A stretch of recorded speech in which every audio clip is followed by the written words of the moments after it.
क्योंकि हमें गरीबी से जो बाहर निकला है उसको दोबारा गरीबी में जाने नहीं देना है, और जो अभी भी गरीबी में है उसे हमें गरीबी से बाहर लाना है।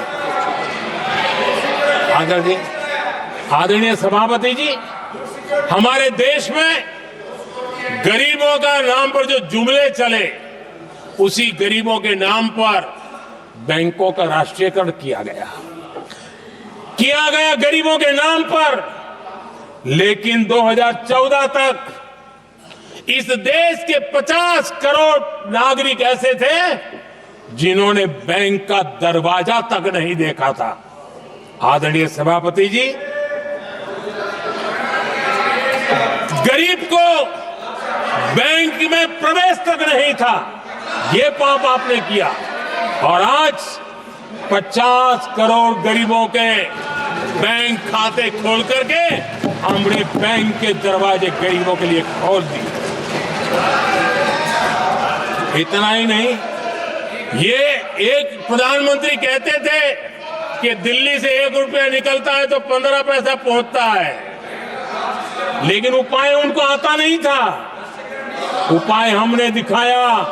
आज दिल्ली से 1 रुपया निकलता है, 100 के 100 पैसे गरीब के खाते में जमा होते हैं। क्यों? हमें बैंक का सही इस्तेमाल क्या करना, बैंक का सही उपयोग क्या करना। माननीय सदस्य मोबाइल नहीं देखें। आदरणीय सभापति जी, बिना गारंटी के ऋण देश के अंदर जिन लोगों को बैंक के दरवाजे तक जाने की इजाजत नहीं थी, आज स्थापित सरकार का संविधान के प्रति जो समर्पण है ना, आज बिना गारंटी वो बैंक से लोन ले सकता है। ये ताकत हमने गरीब को दी है। आदरणीय सभापति जी, गरीबी हटाओ का जुमला इसी के कारण जुमला बनकर के रह गया।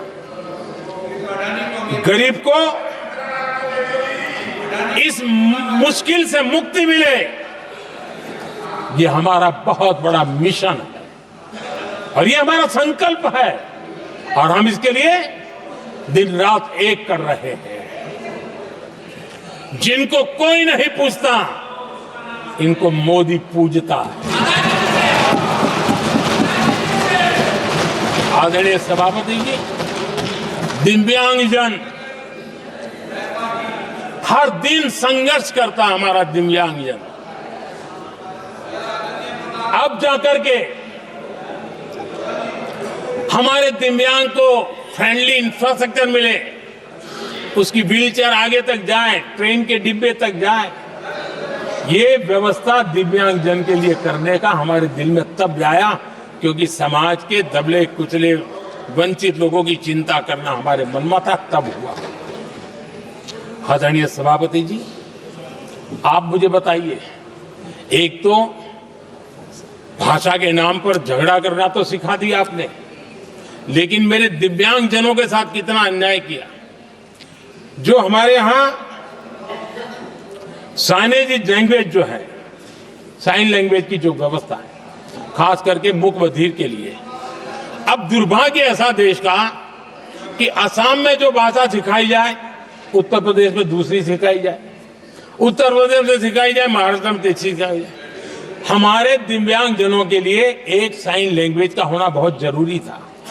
आजादी के 7 दशक बाद भी उनको उन दिव्यांगजनों की याद नहीं आई। एक कॉमन साइन लैंग्वेज बनाने का काम हमने किया, जो आज देश के मेरे सभी दिव्यांग भाई बहनों के लिए काम आ रही है।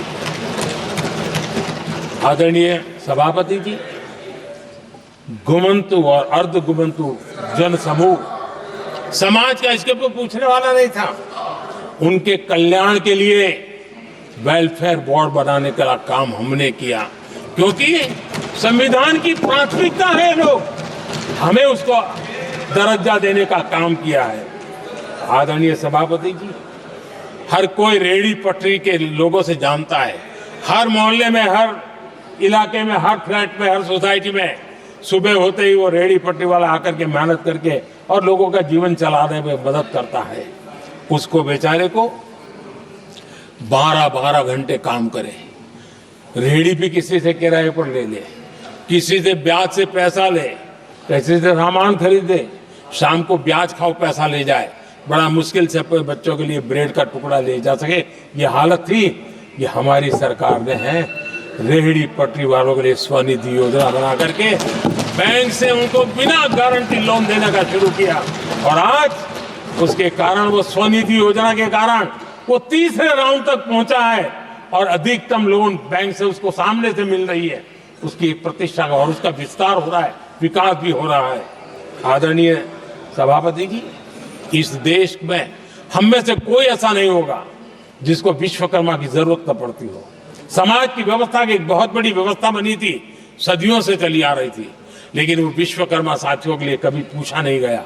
हमने विश्वकर्मा के कल्याण के लिए योजना बनाई, बैंक से लोन लेने की व्यवस्था की, उनको नई ट्रेनिंग देने की व्यवस्था की, उनको आधुनिक टूल देने की व्यवस्था की, नई डिजाइन से काम बनाने की चिंता की, और उसको हमने मजबूत बनाने का काम किया।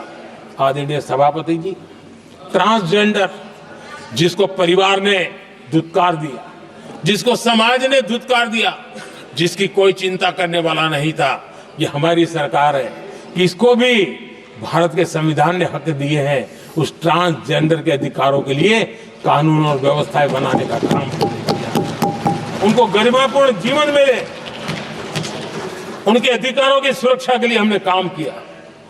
आदरणीय सभापति जी, हमारे आदिवासी समाज इतनी सारी बातें करते, मुझे तो याद है मैं जब गुजरात का मुख्यमंत्री बना तो हमारे यहाँ उमरगांव से अंबाजी तक एक पूरा बेल्ट, गुजरात का पूर्वी हिस्सा पूरा आदिवासी बेल्ट, और एक कांग्रेस के मुख्यमंत्री आदिवासी रह चुके थे। इतने सालों के बाद भी उस पूरे इलाके में एक भी साइंस स्ट्रीम की स्कूल नहीं थी।